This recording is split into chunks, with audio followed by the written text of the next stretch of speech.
Magandang araw kaibigan! Tuloy po kayo sa Felicidad's Channel. Sa mga kwento ng buhay at pag-ibig na hinalukay sa natatagong baul ni Felicidad. Pero bago po tayo magpatuloy, huwag niyo pong kalilimutan na i-like ang video, i-subscribe ang channel, at i-click ang notification bell para lagi kayong updated sa mga parating pa na upload.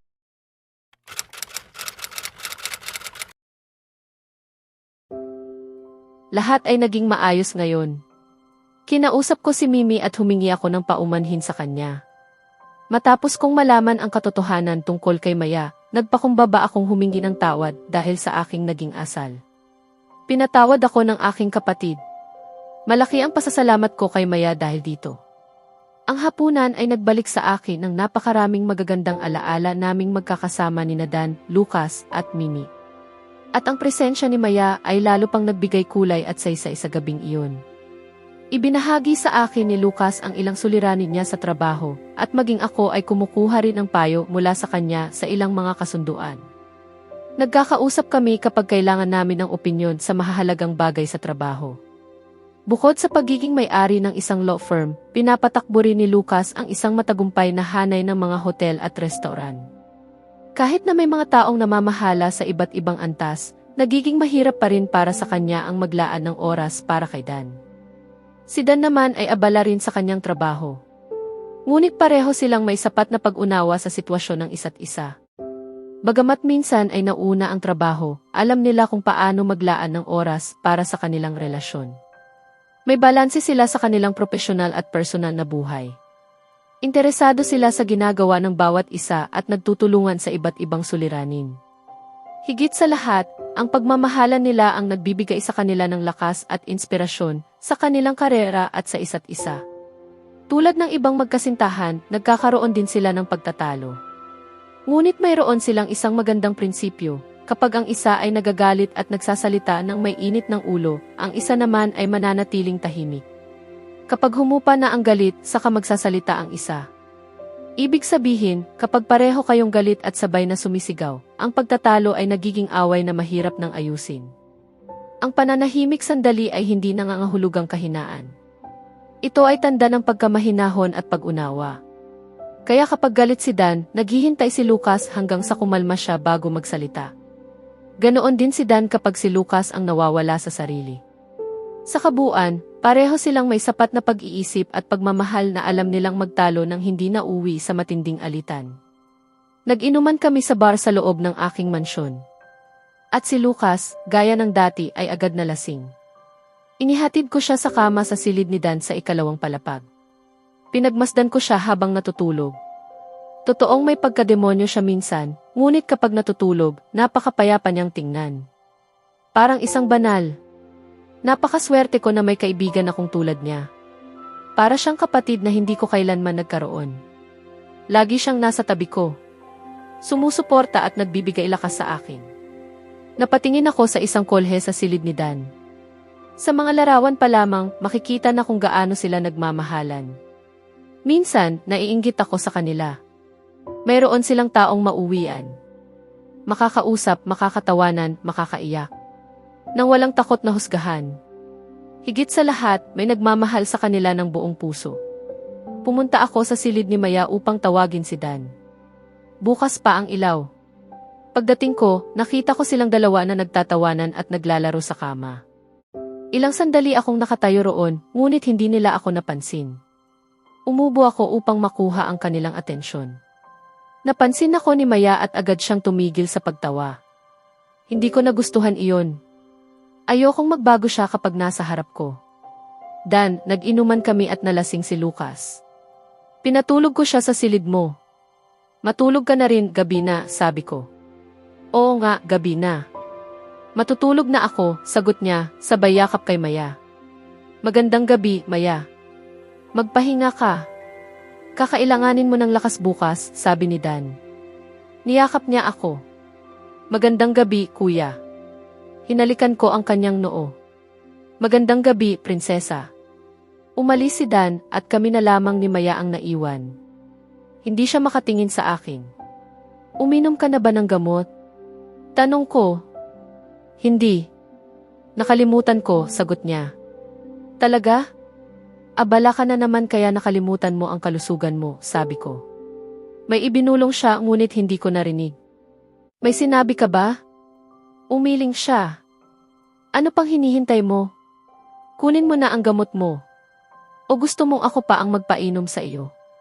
Agad siyang tumayo, kinuha ang gamot at ininom ito. Ngunit nasamid siya. Lumapit ako at hinaplos ang kanyang likod hanggang sa kumalma siya. Kailangan mo talaga ng mag-aalaga sa iyo. Maghahanap ako bukas, sabi ko. Nagbibiro ka, hindi ba? Tanong niya. Sa tingin mo ba nagbibiro ako? Nagulat siya. Pasensya na. Iinumin ko na ang gamot ko sa tamang oras. Huwag na kayong maghanap ng mag-aalaga. Hindi na ako bata. Naunawaan mong nagbibiro si Dan agad, pero ako hindi. Sabi ko, sabay tawa. Nainis siya. Huwag mo akong pinagtatawanan. Bakit? Hindi ba pwede? Biro ko. Nakasulat ba iyon sa kontrata? Sagot niya. Napansin kong nasobrahan na ang biro. Pasensya na. Gusto ko lang maging normal sa iyo. Mahinang sagot niya. Nakaramdam ako ng antok kaya umalis na ako. Kinabukasan, nagising ako sa sinag ng araw. May bahagya akong sakit ng ulo. Pagkabukas ko ng aparador, napansin kong paso na ang aking gamot. May kumatok. Pumasok ka, sabi ko. Pumasok si Rini na may dalang tray. Sir, may ipinadala pong tsaa para sa inyo, sabi niya. Akala ko si Dan, ngunit nalaman kong si Maya pala ang nagpadala. Nagulat ako. Kahit sa kabila ng lahat, naalala niya pa rin ako. Uminom ako ng tsaa. Hindi ako mahilig sa tsaa, ngunit nakagaan ito sa pakiramdam. Samantala, si Maya ay nagising ng maaga, tulad ng nakasanayan niya. Naghanda siya ng kape at herbal na tsaa para sa amin dahil naisip niyang magkakaroon kami ng hangover.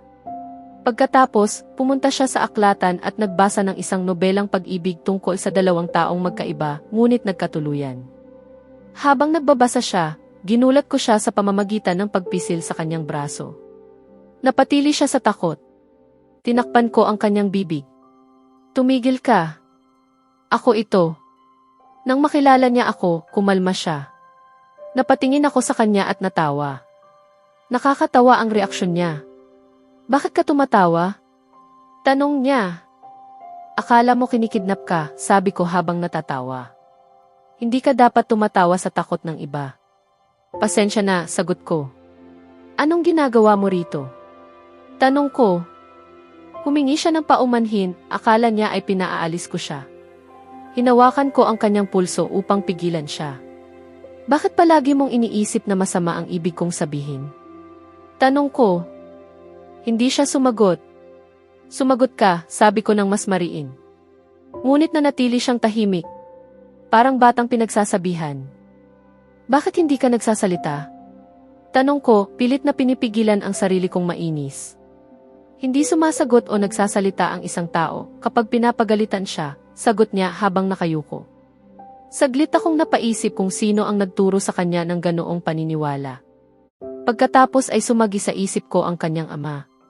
Kung nagawa siyang pilitin sa kasal, malamang ay naitanim din nito ang ganitong mga maling kaisipan sa kanya.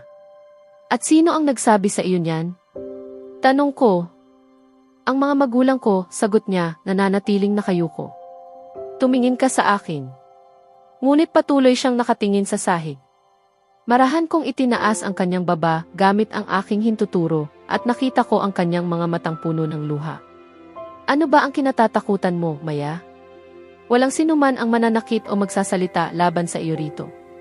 Kapag may sinasabi ako, hindi ibig sabihin na pinapagalitan kita o sinisigawan. Maaaring gusto ko lamang makipag-usap sa iyo. Matutunan mong kilalanin ang kaibahan ng tono. Alam kong nagkamali ako kanina nang taasan kita ng boses. Ngunit magtiwala ka, taos puso akong humihingi ng paumanhin. Ngayon, sinusubukan ko lamang makipag-usap sa iyo, tulad ng ginagawa ng mga normal na tao. Kung ikaw ay isang tao nga, sabi ko, sabay ngiti. Nanatili siyang tahimik sandali at sa kanya naunawaan ang huli kong sinabi. Ano po ang ibig ninyong sabihin, Ginoong Garcia? Maaari po bang ipaliwanag ninyo? Agad na nawala ang takot sa kanyang mga mata at napalitan ng pagtatanong. Wala akong ibang ibig sabihin kundi ang nais kitang makausap, Ginang Garcia, sagot ko sa parehong tono. Pagkasabi niya ng Ginang Garcia, nakaramdam ako ng panlalamig sa buong katawan. Hindi ko alam kung ano ang sasabihin ko, kaya tumango na lamang ako. Maaari ba tayong mag-usap? Tanong niya sa pinakamahinahong tinig na narinig ko mula sa kanya. Sige, sagot ko. Doon ko napansin na hawak pa rin niya ang aking kamay. Tiningnan ko iyon at sa kanya binitawan. Umupo ako at tahimik siyang pinakinggan. Kaya. Panimula niya. Kaya. Sagot ko. May gusto akong malaman, sabi niya. Hindi ko siya naintindihan. Ano ang nais ninyong malaman? Lahat. Lalo akong nalito. Tungkol sa kasal na ito, sa kasunduang pinirmahan bago ang kasal, at higit sa lahat tungkol sa iyo. Nais kitang makilala, Maya. Hindi ko alam ang sasabihin. Hindi ko po naiintindihan, sagot ko. Ang ibig kong sabihin, nais kong malaman kung nangyari ba ang kasal na ito ayon sa iyong kagustuhan at kung alam mo ba ang tungkol sa kasunduan. Napatingin ako sa kanya, nagulat. Alam na ninyo ang lahat. Kayo ang nag-ayos ng lahat, sagot ko. Oo, alam ko ang lahat. Ngunit ang lahat na iyon ay yaong mga impormasyong ibinigay sa akin. Hindi ang mga alam mo. Si Ana ba? Hindi ko maipagpatuloy ang sasabihin. Oo, si Mimi ang nagsabi sa akin. Hindi dahil gusto niya, kundi dahil kailangan kong malaman. Ngunit nais ko pa ring marinig ang lahat mula sa iyo. At huwag kang magtampo sa kanya. Para siyang ina sa akin. Sinubukan lamang niyang ituwid ang aking pagkakamali. Ano pa ang nais ninyong marinig? Nasabi na ni Ana ang lahat, hindi ba? Tanong ko. Nasabi niya ang sinabi mo sa kanya. Ngunit nais kong marinig ang lahat mula sa iyo. Nang makita ko ang kanyang determinasyon, naunawaan kong hindi niya ito bibitawan hanggat hindi niya nalalaman ang lahat. Kaya ikinuwento ko sa kanya ang lahat-lahat. Nagulat siya at higit sa lahat, halatang nagalit. Hindi ko alam na napilitan ka sa kasal na ito. Hindi ko kailanman nais na pilitin ka o kahit sino. Sa totoo lang, hindi ako ang nagmungkahi ng kasalang ito. Ang ama mo ang naglatag ng alok. Ano ang ibig ninyong sabihin? Tanong ko, labis na nabigla. Iyon mismo ang ibig kong sabihin, sagot niya, halatang naguguluhan sa aking reaksyon. Sinabi sa akin na pinilit ninyo ang aking ama. Na kung hindi ako papayag sa kasal, hindi ninyo siya tutulungan sa pera, sabi ko habang nakatingin sa aking mga kamay, pinipigilan ang pagluha. Kailangan mong magtiwala sa akin, Maya. Hindi ko kailanman pinilit o binantaan ang iyong ama. Siya mismo ang nag-alok. At dahil wala akong nakitang masama rito, pumayag ako. Inakala kong sang-ayon ka, kaya ganoon ang sinabi ng iyong ama. Hindi ko alam na nilinlang niya tayong dalawa. Tinanong ko pa siya kung nakausap ka na niya. Sinabi niyang oo, maging noong araw bago ang kasal, muli ko siyang tinanong. At muli niyang sinabing oo, hindi ko alam na nagsisinungaling siya. Hayaan na natin iyon. Kung iisipin ko pa, maaalala ko lamang ang sakit ng pagtataksil ng aking mga magulang. Wala na rin naman itong saysay ngayon. May isa lang akong pakiusap. Maaari ba? Oo, ano iyon? Sagot niya. Nais kong mabasa ang mga papeles na aking pinirmahan. Wala sa akin ngayon. Nasa opisina ko ang mga iyon. Dadalhin ko bukas, sabi niya. Sige, sagot ko. Naging tahimik ang pagitan namin. Wala kaming masabi. Mahilig ka bang magbasa? Tanong niya. Napangiti ako. Opo. Gustong-gusto ko ang pagbabasa. Para itong nagbibigay ng kapayapaan at inilalayo ang isip sa mga nangyayari sa paligid. Napatingin siya sa akin, tila nagulat. Ano po?